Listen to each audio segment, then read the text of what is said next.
She wasn't supposed to be there. The schedule said the suite would be empty until 10.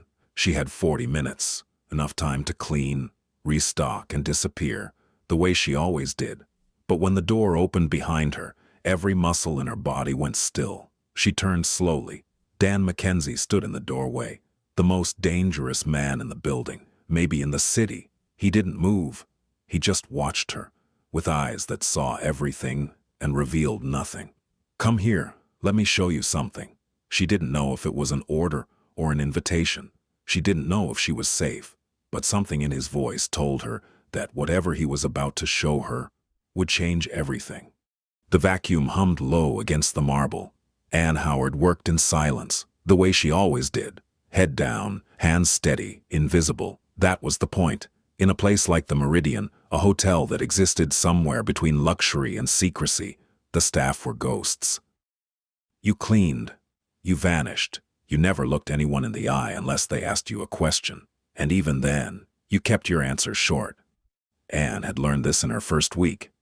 She'd smiled at a guest once, a man in a gray suit who smelled like cigars and the old money, and Miriam, the head of housekeeping, had pulled her aside with a grip like a vice. "You don't exist here, Anne. That's how you stay safe." She hadn't smiled at a guest since. Now it was 9:30 on a Tuesday night, and she was inside Suite 1, the penthouse floor, the room no one talked about, the room that belonged to him, Dan Mackenzie, owner of the Meridian, owner of Vake. According to the quiet rumors that circulated through the staff hallways, like smoke, a great deal more than that. Anne had cleaned this suite twice before, always on Tuesdays, always between 9 and 10, when the schedule confirmed he was out. She'd been told never to touch his desk, never to open the closet on the west wall, and never, under any circumstances, to remain past 10:15. She didn't ask why. She didn't need to. The suite was enormous. 3 rooms, the floor-to-ceiling windows overlooking the river, dark wood, leather, the faint scent of something she couldn't name, amber, maybe, or sandalwood. Everything was immaculate, not in the way of a man who hired people to clean, in the way of a man who kept order as a form of control. She was finishing the bathroom, wiping the mirror in long, practiced strokes, when she heard the door. Not the soft click of the service entrance she'd come through. The front door. The heavy one, and the one that required a key card only 3 people in the building possessed. Anne's hand stopped mid-stroke. She set the cloth down slowly, as if any sudden movement might change the nature of what was about to happen. Her pulse ticked upward. She stepped out of the bathroom and into the main room. Dan Mackenzie stood in the doorway. He was taller than she remembered from the one time she'd seen him cross the lobby, 6'2", maybe more, though with the kind of frame that looked like it had been built for something harder than wearing tailored suits. Dark hair, cut close, a jaw that could have been carved from the same stone as the hotel's facade. His eyes were gray, not the soft, uncertain gray of clouds. The gray of gunmetal, of winter rivers. He was looking at her. Not through her, not past her, at her. The silence stretched. 2 seconds, 5. Anne's fingers curled at her sides. She should apologize. She should explain that she was on the cleaning schedule, that she'd be out in 3 minutes, that she was sorry for the intrusion. She opened her mouth. He spoke first. "Come here." His voice was low, not loud, not threatening exactly, but it carried the weight of a man who was never refused. Anne didn't move. He tilted his head just slightly. Then he stepped to the side and gestured toward the hallway behind him, toward something she couldn't see. Let me show you something." Every instinct told her to leave, to mutter an excuse and walk past him and clock out and never clean this suite again.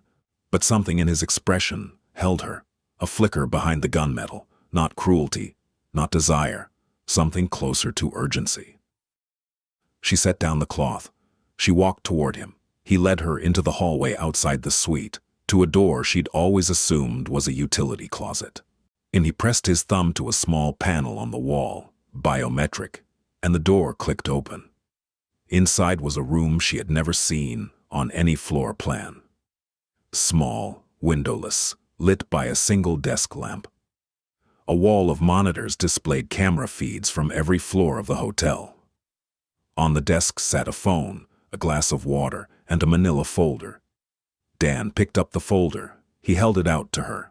"This man," he said. "Do you know him?" Anne took the folder. Inside was a photograph, grainy, pulled from a security camera, of a man in a dark coat standing in the hotel lobby. Her stomach dropped. She knew him. Victor Salcedo. The man who had loaned her $4,000 6 months ago, when her brother Eli's medical bills had swallowed everything she had. The man who had promised flexible repayment terms and then, 2 months later, had started calling at midnight, showing up outside her apartment building, leaving notes under her door with numbers that grew larger every week. And the man who, last Thursday, had grabbed her wrist outside the subway and whispered that there were other ways to repay a debt. Anne stared at the photograph. Her hands were trembling. She hated that, the trembling. It betrayed everything she worked so hard to hide. "He came into my hotel," Dan said. His voice hadn't changed in volume or pitch, but something in it had hardened. "Twice this week. Asked about you at the front desk, described you, your name, your shift." Anne looked up.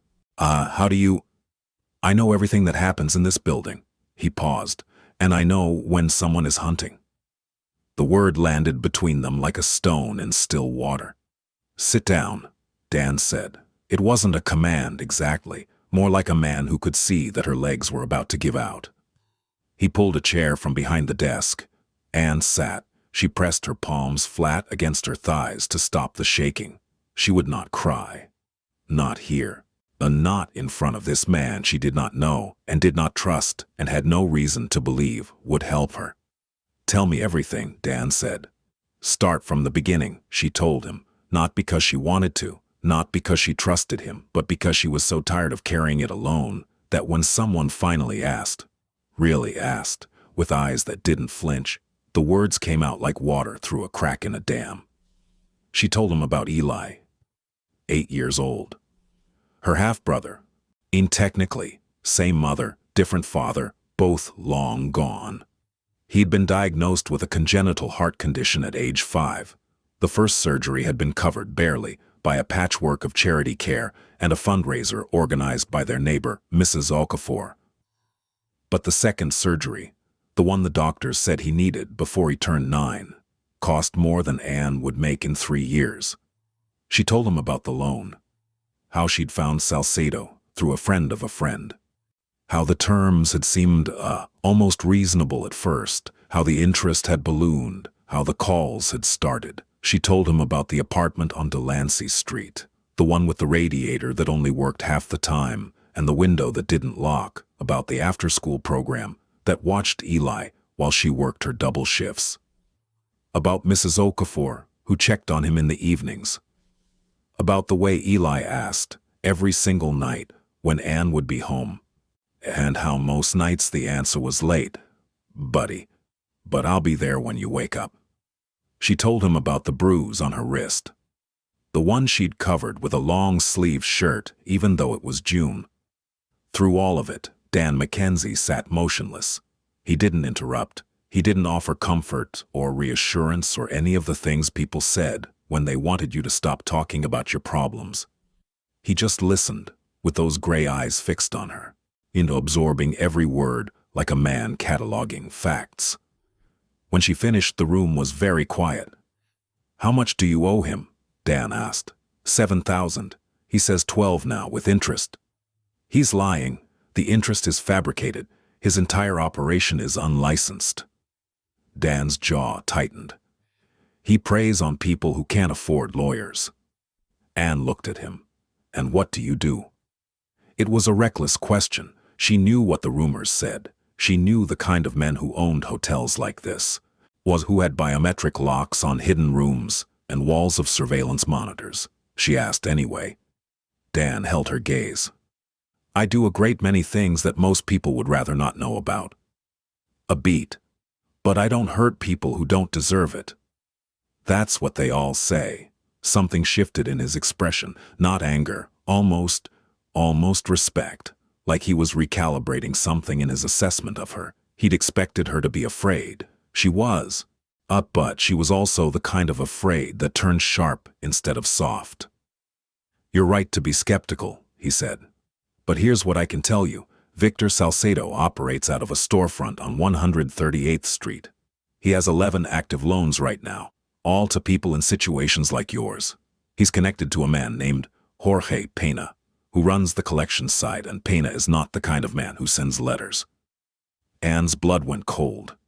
Salcedo came to my hotel, Dan continued, even which means he either doesn't know whose building this is or he doesn't care.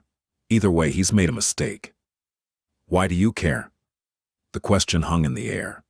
Dan stood. He walked to the monitors, his back to her. On one of the screens, she could see the lobby, bright, polished, a bellhop pushing a luggage cart. My mother cleaned rooms, he said without turning around. In a hotel a lot worse than this one.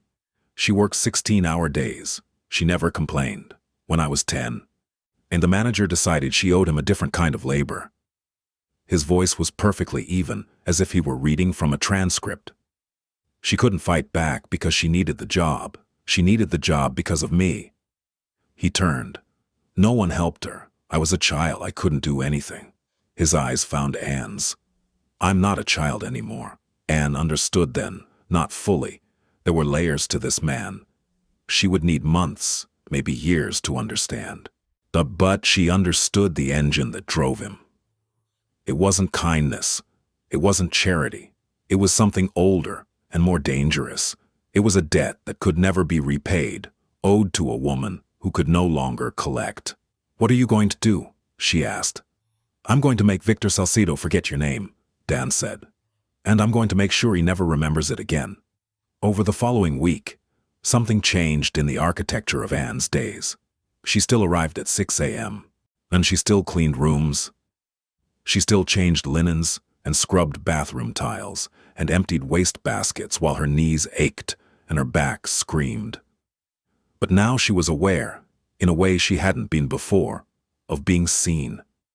Not by the guests, by the building itself. The first morning after their conversation, she found a new pair of work shoes in her locker. Her size. The kind with reinforced soles that cost $80. She'd looked at them once in a store window and then kept walking. There was no note. 2 days later, Miriam told her she'd been reassigned from the overnight shift to the day shift. Management decision, Miriam said, with an expression that made it clear she'd been told not to elaborate. Anne noticed other things. The security guard near the staff entrance, a man named Rowan, with thick arms and a permanently neutral expression, had started walking her to the subway each night. He didn't say much, just fell into step beside her, hands in his pockets, and didn't leave until she'd gone through the turnstile. When she asked him why, he shrugged. Boss's orders. And Dan himself. She didn't see him often. He moved through the hotel like weather, present everywhere but visible only when he chose to be. But sometimes when she was restocking a supply closet or passing through a corridor, she'd feel a shift in the air, and she'd look up and he'd be there, at the end of a hallway, in a doorway, or never approaching, just present. And his eyes would meet hers for a fraction of a second, not predatory, not possessive, but with an attention so focused it was almost physical. And then he'd be gone. It unnerved her. It also, in a way, she refused to examine too closely, made her feel safer than she had in months. On the 5th day, Anne was arranging flowers in the lobby, a task she'd volunteered for because she liked working with her hands and the lobby was warm. When a man sat down in one of the armchairs near the window, she didn't look up at first. Then she heard him clear his throat. "Excuse me, miss?" She turned. The man was mid-40s, thick-necked, wearing a suit that was expensive but poorly fitted. He smiled at her. The smile didn't reach his eyes. "I'm looking for a young woman who works here. Anne Howard." You wouldn't happen to know her?" The flowers trembled in her hands. "I'm sorry," she said. "I'm new. I don't know most of the staff." The man studied her. His smile widened. "That's funny," he said, "because you match her description exactly." Before Anne could respond, a shadow fell across the man's chair, not metaphorically, a literal shadow, large, dark, and attached to a body that blocked out the light from the window. "Rowan." "Sir," Rowan said, in a voice that contained all the warmth of a closed fist. "Can I help you with something?" The man looked up, calculated, reconsidered. "Just asking for directions," he said, and stood, and left. Anne's hands were shaking again. Rowan looked at her, and for the first time, his neutral expression softened into something almost gentle. "Go take your break," he said. "I'll handle the flowers." She nodded. She went upstairs, and she locked herself in the staff bathroom and pressed her back against the door and breathed. Her phone buzzed. An unknown number. That was Jorge Pena. "He works for Salcedo. Don't worry, he won't come back." She stared at the message. She didn't know how Dan Mackenzie had gotten her number. She didn't know how he'd known about Pena's visit within minutes. She didn't text back, but she saved the number. 3 days later, Dan found her. She was in the staff kitchen on the second floor, Bose, eating a sandwich she'd made at home, peanut butter, no jelly, because jelly was an expense, and reading a book she'd borrowed from the public library. It was 10 p.m. Her shift was over, but she was waiting for Rowan to finish his rounds so he could walk her to the subway. Dan appeared in the doorway. He was wearing a dark coat over a dark shirt, and he looked like he'd been somewhere that required both. His knuckles, she noticed, were red. "Come with me," he said. Where?" "Downstairs." "I don't go places without knowing where I'm going." He paused. Again that flicker, the one that might have been respect. "The hotel has a lower level, below the basement. I want to show you something that concerns your brother." Eli's name was the key that turned every lock she had. She put down her sandwich. She followed him. They took a service elevator to a floor she hadn't known existed. The doors opened onto a long corridor, surprisingly well lit, and with polished concrete floors and recessed lighting. It didn't feel like a basement. It felt like a place someone had deliberately hidden behind the face of the building. Dan walked ahead, and she followed, past a series of closed doors, until they reached one at the end of the hallway. He opened it. Inside was an office. Not like the surveillance room. This was warmer, more human. A wooden desk, bookshelves lined with actual books. History, philosophy, poetry, and their spines cracked from reading. A record player in the corner. On the wall, a single framed photograph of a woman with dark hair and tired eyes who looked like she'd once been beautiful and was now simply enduring. His mother.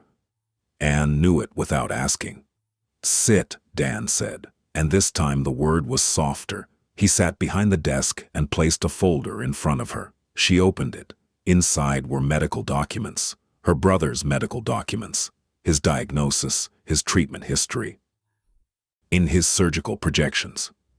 And beneath them, a letter from Dr. Miriam Torres at Columbia Presbyterian, one of the best pediatric cardiac surgeons in the country. The letter confirmed an appointment for Eli Howard in 2 weeks. Anne read it twice, 3 times. The numbers at the bottom, the ones that detailed the cost of the procedure, had a line drawn through them. Beside the line in handwriting she didn't recognize were 3 words: "Taken care of." She looked up, her vision blurred. How did you... I have resources. I can't accept this." "You can. You don't understand. I don't take things from people. I don't..." Her voice cracked. She pressed her lips together, hard, and looked at the ceiling. Dan was quiet for a long moment. Then he leaned forward. "Anne, look at me." She did. His gray eyes were steady. There was no pity in them. Pity would have broken her. What she found instead was something she couldn't name, a gravity, a certainty, and as if he had made a decision about her place in his world, and nothing would unmake it. "This is not a gift," he said, "and it is not a debt. I am not Salcedo. I will never come to collect." He paused. "Your brother is 8 years old. He deserves to turn 9. That's all this is." Anne stared at him. The tears came then, not the weak, defeated kind she'd fought against for months, but the kind that come when something you've been holding breaks open and the thing underneath is not pain, but relief. She put her face in her hands and wept. Dan didn't touch her. He didn't speak. He sat on the other side of the desk, still as stone, and waited.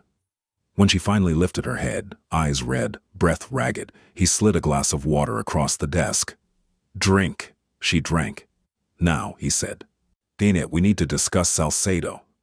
What Dan told her that night rearranged her understanding of the world she'd been surviving in.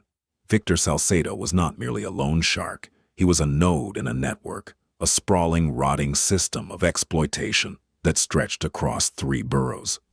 The network was funded by a man named Councilman Raymond Birch, a politician who presented himself as a champion of low-income communities while quietly profiting from their desperation. The Birch funneled money through shell companies to men like Salcedo, who offered predatory loans to the most vulnerable people in the city: single mothers, immigrants without documents, the elderly on fixed incomes. The interest rates were criminal. The collection methods were worse. Dan had been watching Birch for 2 years. "Why?" Anne asked. "Because Birch tried to buy this hotel," Dan said. "And when I refused to sell, he sent men to persuade me. Oh, one of them put a colleague of mine in the hospital." His voice was flat, controlled. "I don't forget things like that." "So this is revenge?" "Partly." He met her eyes. "Partly it's the fact that Birch destroys people like you for profit, and I find that unacceptable." Anne turned this over in her mind. She was sitting in the hidden office of a man the world called a criminal, being told that another criminal, one who wore a suit and sat on a city council, was the real monster. It should have felt absurd. Instead, it felt like the truest thing anyone had told her in years. "What do you need from me?" she asked. Dan's eyebrows rose. "I didn't ask for anything. You showed me the file. You told me about Birch. You didn't do that just to inform me." She leaned forward. "What do you need?" For the first time since she'd known him, Dan Mackenzie almost smiled. It didn't quite reach his mouth. But it was there in his eyes, a warmth that cracked through the permafrost like the first day of spring. "You're right," he said. "I need a witness, someone who can testify to Salcedo's practices. The threats, the fabricated interest, the intimidation. I have records, but records don't have faces. Juries believe faces. You're building a case. I'm building a bomb. Birch's entire funding structure runs through Salcedo's operation. If Salcedo falls, the money trail leads straight to Birch. And I have a contact in the district attorney's office who has been waiting for exactly this kind of evidence."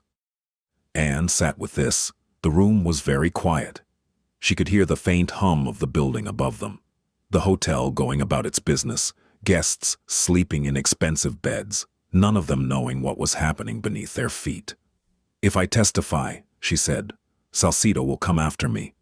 He will try." And Dan's expression settled into something she recognized, in the look of a man who had been underestimated his entire life and had made that underestimation into a weapon. "He will fail," Dan said. The days that followed were a strange kind of suspended animation, ordinary on the surface, charged beneath. Anne continued to work her shifts. She cleaned rooms. She folded towels. She smiled at Miriam and ate her peanut butter sandwiches and called Eli every night at 8, the way she always did.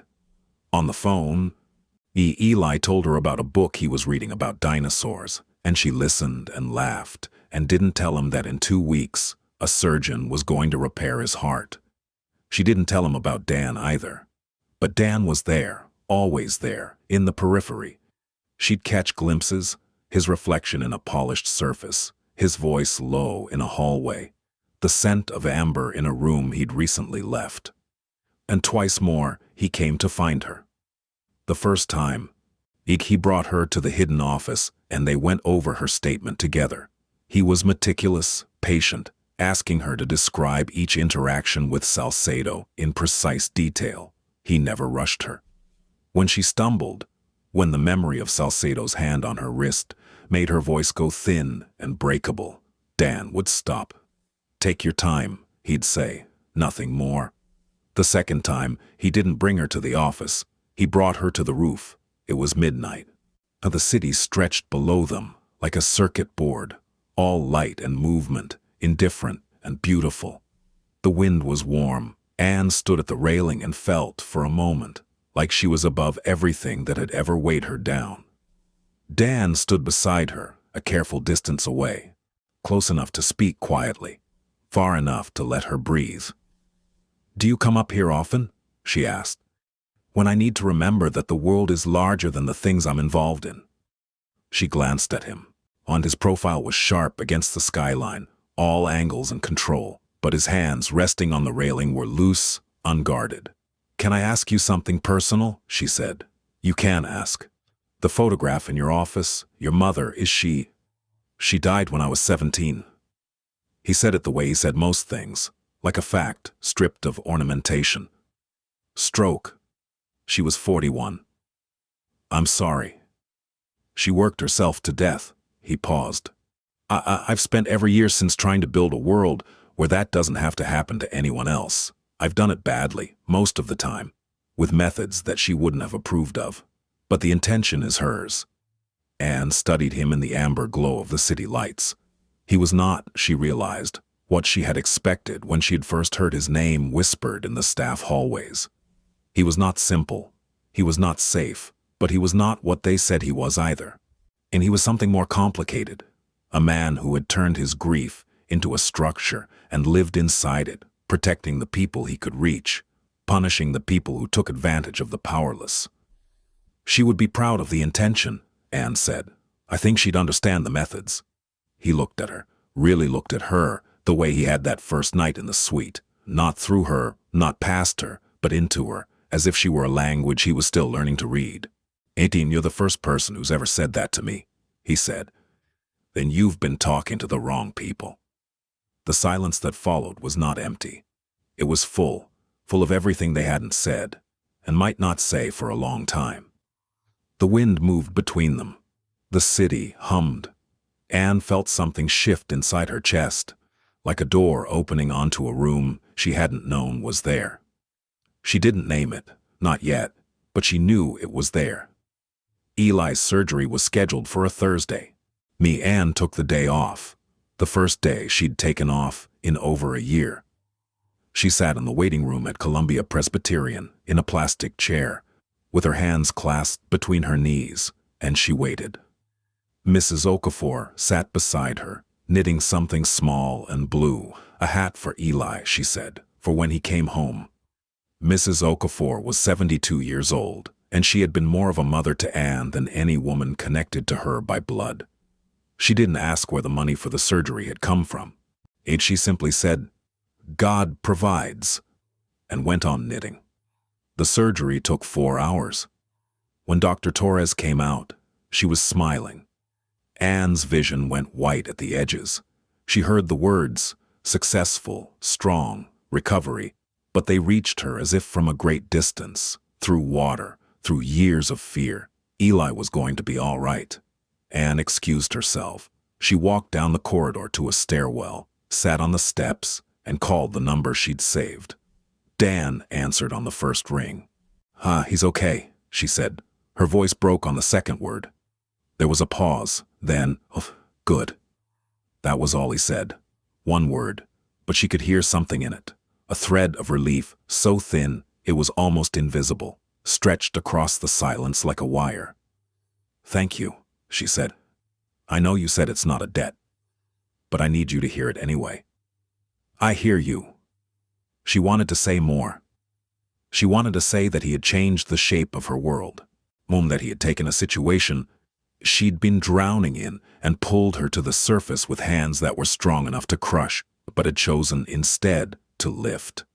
She wanted to say that she saw him, not the reputation, Not the power, not the cold exterior, but the man underneath. The one who kept his mother's photograph on the wall and read poetry in a hidden room beneath a hotel and couldn't stand to watch someone suffer the way his mother had suffered. She didn't say any of it, not yet.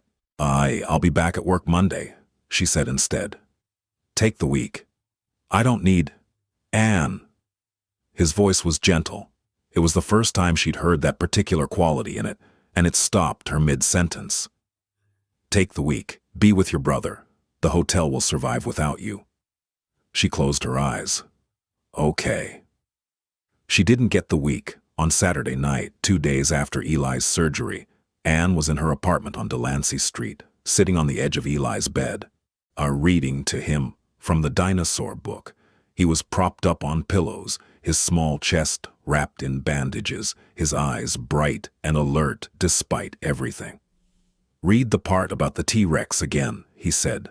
I've read it 3 times.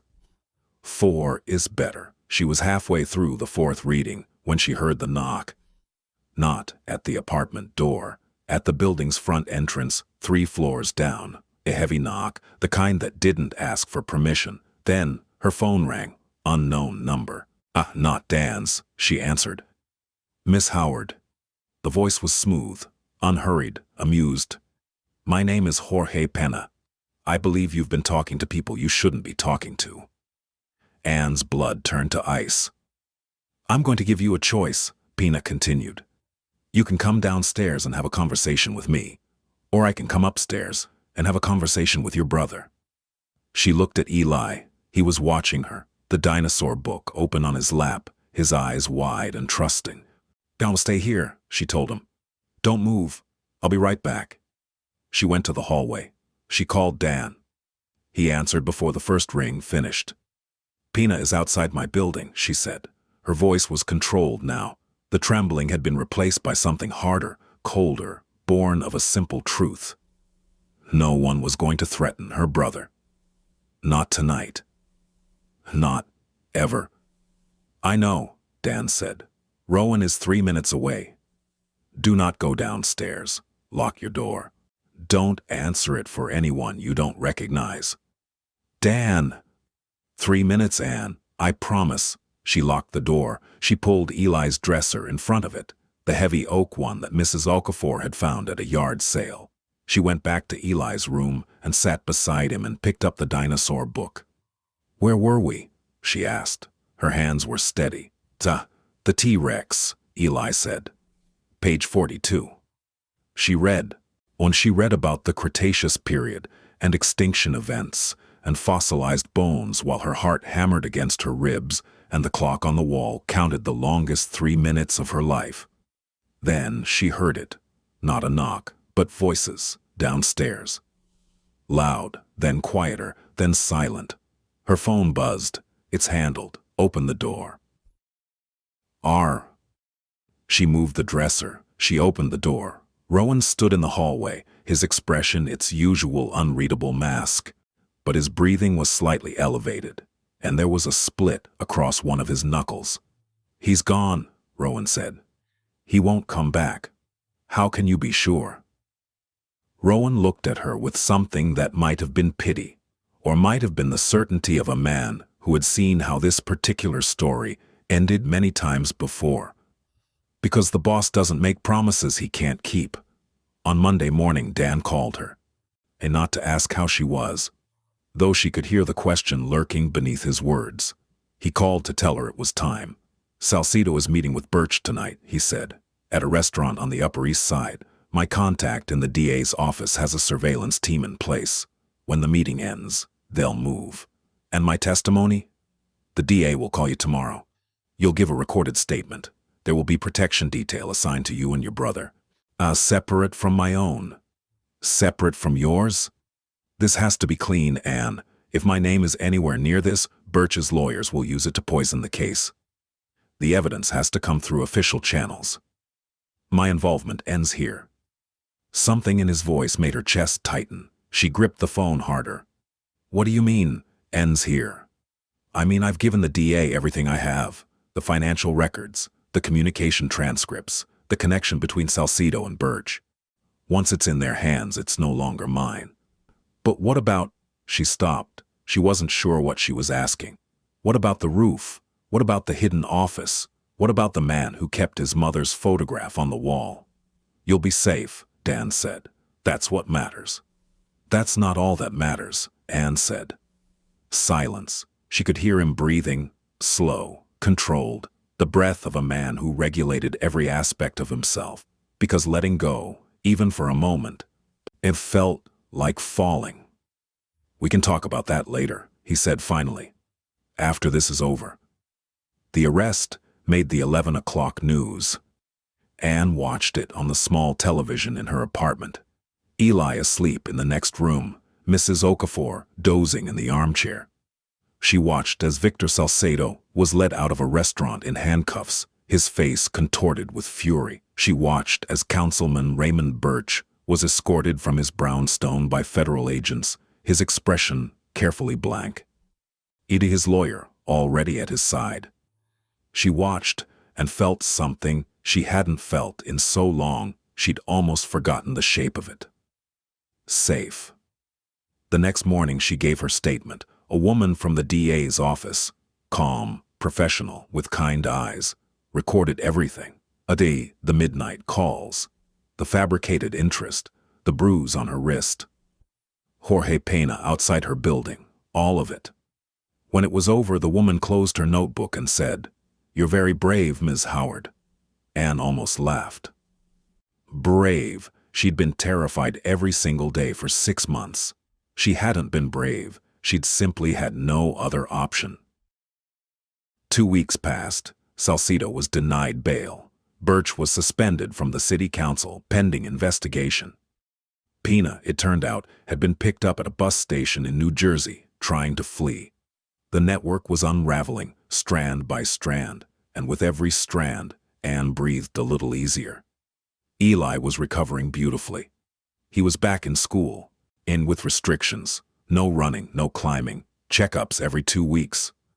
But his color was good, and his energy was returning. He'd started drawing pictures of dinosaurs and taping them to the refrigerator, and every time Anne looked at them, she felt something luminous and fragile expanding in her chest. She went back to work at the Meridian. But the hotel felt different now. Or maybe she did. She moved through the halls with her shoulders back, her hands steady. She still cleaned rooms, and she still changed linens. But she no longer felt invisible. She didn't see Dan. Not for days. Not for a week. She looked for him, in hallways and doorways, in the spaces where he used to appear and disappear, like a change in atmospheric pressure. He wasn't there. She asked Rowan. "He's handling something," Rowan said, which told her nothing. On a Tuesday night, exactly 1 month after the first time she'd heard those words in Suite 1, Anne was leaving the hotel. She stepped out of the staff entrance and into the warm evening air, and he was there, standing on the sidewalk, hands in the pockets of his dark coat, looking at her the way he always looked at her, as if she were the only thing in the frame and everything else was background noise. "Walk with me," he said. They walked through streets that were cooling in the dusk, past bodegas and brownstones and trees heavy with summer leaves. They didn't speak for 3 blocks, and the silence between them had changed. It was no longer the silence of strangers assessing each other.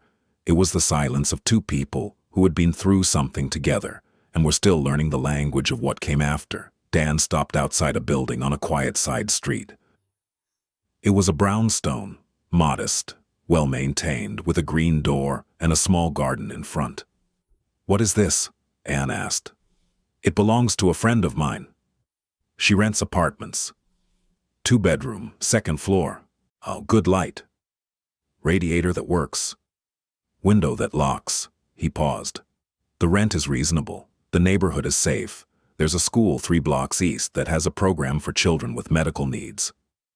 Anne stared at him. "Dan, it's not charity," he said. "The rent is market rate for the unit. You can afford it on your salary, especially with the raise that Miriam is processing." "What raise?" "The one that reflects what you're actually worth." She looked at the building. Green door. Garden. A window on the second floor where the light was on, warm and amber, like a promise. "Why are you doing this?" she asked. Not with suspicion. Not anymore. With the genuine, bewildered gratitude of a woman who had spent so long bracing for the worst that the presence of something good felt almost disorienting. Dan turned to her. In the fading light, his face was softer than she'd ever seen it. The angles were still there. The jaw, the sharp planes of his cheekbones, in the controlled set of his mouth. But his eyes had changed. The gunmetal had warmed. There was something behind it that she'd only seen in flashes before, on the rooftop, in the office, in the moments when his guard dropped just enough to let her glimpse what was beneath. "Come here," he said. She stepped toward him. "Let me show you something." He reached into his coat and took out a small, worn book. Poetry, she could see, the spine soft from years of handling. And he opened it to a page marked with a folded corner. "My mother used to read this to me," he said, "when I was very young, and the world felt too large. I didn't understand the words then. I understand them now." He held the book out to her. She took it. The page was marked with a single passage, underlined in pencil. The delicate, deliberate hand of a woman who had loved language even when the world had not been kind to her. Anne read it silently. The words were about shelter, not the kind made of walls and roofs, but the kind made of choosing, again and again, to protect something fragile in a world that wanted to break it. She closed the book. She held it against her chest. "This is what I want to show you," Dan said quietly. "Not the apartment, not the surgery, not the case against Birch." He held her gaze. "I want to show you that someone is standing here, someone who isn't going anywhere, someone who will not let the world break what you've built." Anne looked at him, this man of shadows and silence, of surveillance rooms and hidden offices, of violence contained and tenderness concealed. She looked at him and she saw, clearly, the shape of what they had become to each other. Not a transaction, not a rescue, but a recognition. Two people who had been carrying impossible weight, who had found, in the space between them, a place to set it down. She didn't say "I love you." That would come later, slowly, carefully, the way trust had grown between them. Through watched hallways and rooftop silences, and the sound of one person's breathing, steadying in the presence of another's. What she said was, "Show me the apartment." And she smiled.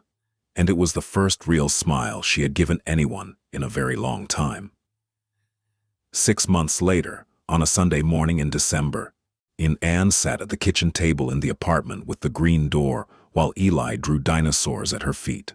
The apartment was warm. The radiator worked exactly as promised. The window was locked. On the refrigerator between Eli's drawings was a photograph from his last checkup. Eli grinning, a stethoscope around his neck, Dr. Torres kneeling beside him with an expression of genuine delight. Beside the photograph was another picture, one Mrs. Okafor had taken on Thanksgiving. Anne, Eli, or Rowan, who had turned out to be surprisingly talented at carving turkey, Miriam, who had brought 3 kinds of pie, and Dan. In the photograph, Dan was standing slightly behind the group, his expression its usual controlled mask, except for his eyes, which were looking at Anne, and which, if you knew what to look for, contained everything he had never learned to say out loud. Anne's phone buzzed, a message from Dan. Downstairs, brought coffee. And something for Eli. She went to the window and looked down. Dan stood on the sidewalk, 2 cups of coffee in his hands, a wrapped package under his arm. He was looking up at the window, and when he saw her, he lifted one of the cups in a gesture that was almost casual. But his eyes gave him away, the way they always did. Eli appeared beside her, pressing his nose against the glass. "Is that Mr. Dan?" "That's Mr. Dan." "Can he come up?" "He's already coming up." "Does he have a present?" "It looks like it. I bet it's a dinosaur book." "I bet it is too." There was a knock at the door, Anne went to answer it, and she was smiling before she reached the handle. Smiling because the apartment was warm, and her brother was healthy, and the man at the door carried coffee and children's books, and a kind of devotion that he expressed not through words but through acts, through presence. Through the daily, ordinary decision to be there. She opened the door. "Come in," she said. And Dan Mackenzie, the man they called a monster, the man who kept his mother's poetry in his coat pocket and surveilled loan sharks and funded surgeries for children he'd never met, stepped inside and set down the coffee and handed Eli the package and stood in the middle of Ann Howard's kitchen as if it were the only room in the world he had ever wanted to occupy. And for the first time in a very long time, the door closed not to keep something out, but to hold something in. Something whole, something warm, something found,